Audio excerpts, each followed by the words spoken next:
Pembalap Gresini Racing, Marc Marquez, berharap kontraknya dengan Ducati Lenovo Team pada 2025 dan 2026 takkan jadi kontrak terakhirnya di MotoGP.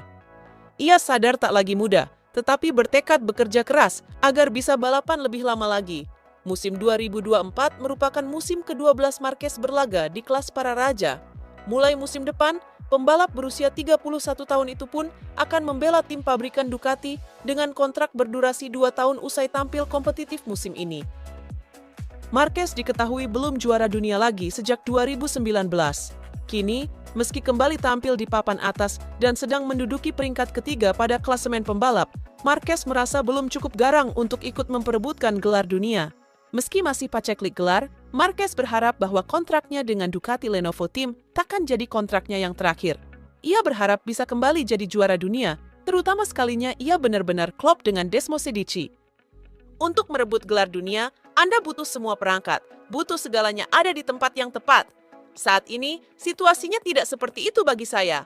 Namun, saya ingin bertahan lebih lama ketimbang 2 tahun ke depan, bahkan 2 tahun setelahnya, ujarnya kepada Speed Week. Di lain sisi, Marquez mengakui prosesnya kembali masuk dalam perebutan gelar dunia berjalan cukup lamban.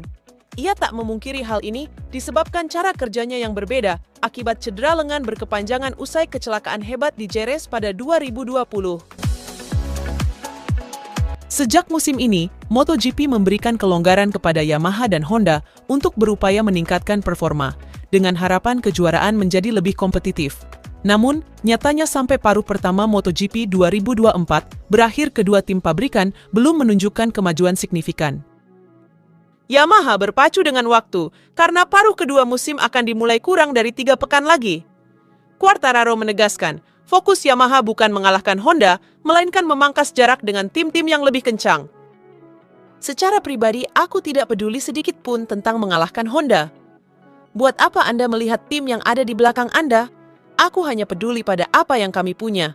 Aku tidak peduli tentang hal lainnya. Anda harus melihat tim-tim di depan Anda, bukannya mereka yang ada di belakang Anda, lugas Quartararo. Sebelum Pramac akhirnya berlabuh ke tim berlogo Garputala, VR46 menjadi yang paling kencang dirumorkan bakal merapat. Apalagi, ikatan masa lalu Valentino Rossi selaku pemilik tim dengan Yamaha juga kental. Namun, Direktur Tim VR46, Alessio Salucci, memastikan bahwa kinerja timnya akan profesional dan tidak terpengaruhi oleh ikat masa lalu Valentino Rossi dengan tim manapun termasuk Yamaha. Apalagi, mereka masih punya kontrak tersisa 1 musim dari kesepakatan awal menjadi tim satelit Ducati. Jika dipertimbangkan, menjadi satelit Ducati saat ini pun memang masih jadi pilihan masuk akal berkat ketangguhan Desmosedici GP daripada M1 yang masih sakit. Uccio pun selaku sempat tertawa karena timnya dihubungkan dengan Yamaha atas dasar faktor masa lalu saja. Ketika Pale dan saya berdiskusi, kami sepakat pada satu aspek. Sejarahnya tidak dapat mempengaruhi proyek olahraga yang muncul setelahnya.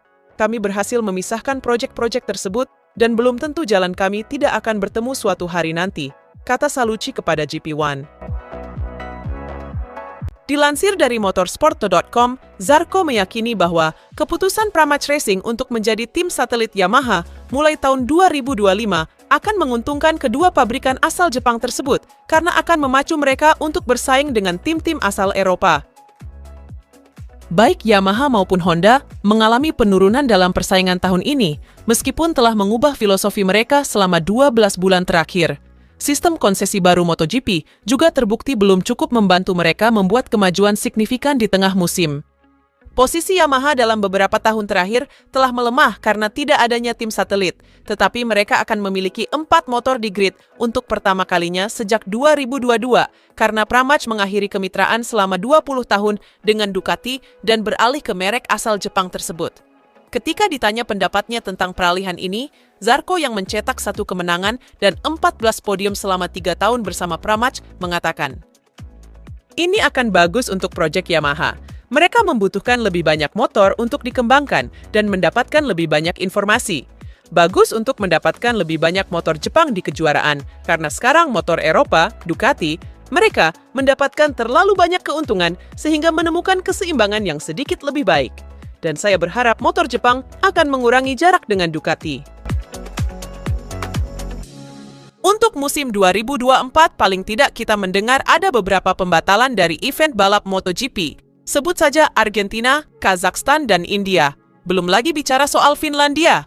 Ada banyak ketidakpastian dan terutama pertanggungjawaban kepada sponsor yang hadir dilakukan oleh MotoGP. Dan hal ini jelas membuat promotor Dorna kesal dan berniat untuk melakukan tindakan pencegahan agar hal seperti ini tidak terulang di tahun mendatang.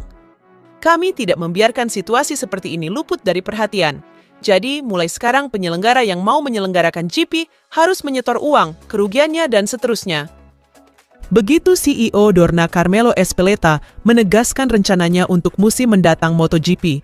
Selama ini memang rumornya pihak promotor lokal memberikan biaya penyelenggaraan Grand Prix kepada Dorna. Namun dengan pernyataan Carmelo di atas, diperkirakan ada proses pengetatan kembali di area komitmen finansial ini untuk bisa lebih meyakinkan realisasi pelaksanaannya. Mungkin seperti down payment dengan persentase yang lebih besar, atau bahkan pembayaran sudah full 100% di awal.